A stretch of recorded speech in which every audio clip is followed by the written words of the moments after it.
Monsieur le président, madame la ministre, mes chers collègues, nous sommes tous encore sous le choc de l'attaque terroriste inédite dont a été victime Israël ce week-end, mesurant les risques d'un nouvel embrasement du Moyen-Orient, d'une recrudescence du terrorisme en Europe et de l'impact de ces graves événements pour nos sociétés, dont on a malheureusement constaté ces dernières années la fragmentation et la fragilité. Je tiens bien entendu, tout comme l'a fait notre président de groupe Hervé Marseille cet après-midi, à réaffirmer notre soutien et solidarité à Israël et à sa population et redire notre ferme condamnation des actes d'une barbarie inqualifiable perpétrés par le Hamas qui a volontairement ciblé et également pris en otage des civils, dont des enfants et des personnes âgées. Que faire pour venir en aide aux otages, dont des Français, misérables boucliers humains, tout comme pour éviter, par une escalade de la violence déjà à l'œuvre, le pire aux populations civiles palestiniennes, dont les terroristes ne sont pas les représentants, mais aussi quelque part les bourreaux. Le Hamas, on le sait, est une organisation fanatique terroriste qui a toujours été hostile à la recherche d'un compromis de paix. Cela a été dit à juste titre, nous devons être intraitables vis-à-vis du Hamas et de toute organisation terroriste et contre tous ceux qui, derrière, financent et organisent, soutiennent ces pays comme le Qatar et l'Iran, ça a été dit cet après-midi aussi, bien connus, qui insidieusement alimentent la haine et la désolation dans le monde. Mais il nous faut aussi être vigilants à ne pas confondre cette lutte avec le droit humanitaire aux populations civiles. L'ONU a d'ailleurs rappelé les États influents à engager des discussions de résolution du conflit avec les parties, la libération des otages et que ne soit pas mis en place le siège total de Gaza, ce dernier étant contraire au droit international. Les conséquences d'un tel siège seront le déplacement des populations palestiniennes vers l'Égypte qui est déjà sollicitée.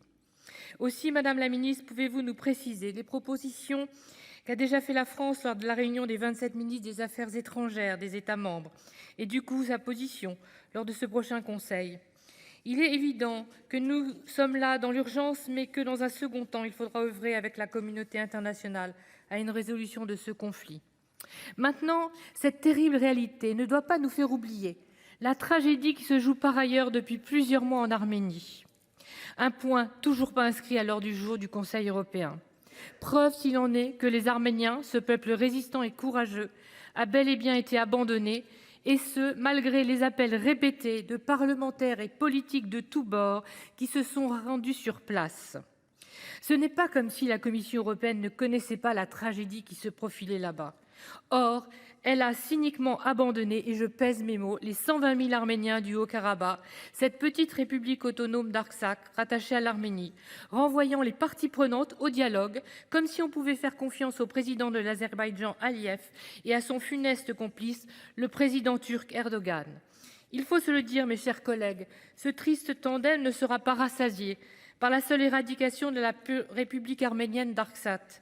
Il s'attaquera après à la Grande Arménie, toute proche, pour finir le travail du génocide de 1915. Le président Aliyev s'est déjà inventé un mobile pour sa guerre. Au mépris de l'histoire, il affirme sans scrupule qu'Erevan est un territoire azerbaïdjanais. Et puis la communauté internationale, et puisque la communauté internationale est silencieuse et qui ne dit mot consent, après l'Arménie viendra peut-être l'heure de la Grèce, l'autre obsession ottomane. Pourquoi les puissances occidentales, Madame la Ministre, qui ont su s'opposer à Poutine et immédiatement venir en aide à l'Ukraine, indûment attaquée, n'ont pas dénoncé la fermeture du corridor de Latchine, ni empêché ce blocus terrible dont les Arméniens ont souffert pendant de longs mois, et ainsi indirectement encouragé l'attaque brutale des forces de l'Azerbaïdjan du 19 septembre dernier? Plus de 100 000 personnes sur les 120 000 vivants dans le Haut-Karabakh ont dû partir. En n'agissant pas, Madame la Ministre, le 19 septembre dernier, en 3 jours, on a laissé s'effacer 3000 ans d'histoire. Car là-bas, ce sont non seulement aux populations qu'on s'en prend depuis le début, mais aussi aux traces d'une histoire multiséculaire qu'on veut effacer. L'inestimable patrimoine religieux est aujourd'hui très gravement menacé, comme nous l'a rappelé lors d'une audition la présidente d'Alif, notre ancienne collègue Bariza Chiari. Les monastères seront-ils donc bientôt détruits, comme l'ont été au siècle dernier à peu près tous les monuments arméniens, à l'instar de l'extraordinaire cité médiévale d'Ani à l'est de la Turquie? Face à cela, je me demande pourquoi au début des années 90, le monde s'était engagé derrière la Bosnie musulmane et pourquoi aujourd'hui les Arméniens sont eux à ce point abandonnés. Est-ce parce qu'ils sont qu'une toute petite minorité chrétienne entourée de pays musulmans? On dit que les Russes protègent l'Arménie. On peut sérieusement en douter car empêtré dans son conflit avec l'Ukraine, Poutine a besoin de la Turquie et surtout de l'Azerbaïdjan, gros exportateur d'énergie fossile. Cela lui permet de contourner les sanctions occidentales tandis que l'Union européenne double ses importations de gaz en provenance de Bakou. Voilà la triste raison de notre silence et de notre complaisance.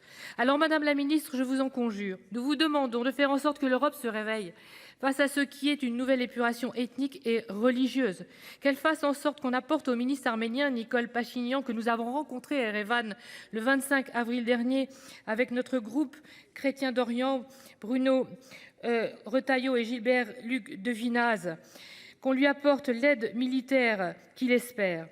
La ministre Catherine Colonna a parlé cet après-midi des aides humanitaires récemment apportées par la France. Le Haut-Commissariat aux réfugiés de l'ONU a de son côté lancé samedi un appel aux dons d'un montant de 97 millions de dollars pour aider les habitants du Haut-Karabakh réfugiés en Arménie et ceux qui les hébergent. Mais cela ne suffit pas. Il faut réexaminer les relations de l'Union avec Bakou. Des sanctions sont nécessaires au regard des nombreux témoignages de violence et d'atteinte aux populations civiles. Selon la presse européenne, les États membres de l'Union avaient demandé au Service européen pour l'action extérieure de proposer des options punitives si la situation entre l'Arménie et l'Azerbaïdjan venait à se détériorer. Qu'est-ce que nous attendons donc ? Tout cela fait une actualité très lourde, mes chers collègues, qui a pris une grave tournure ces derniers jours.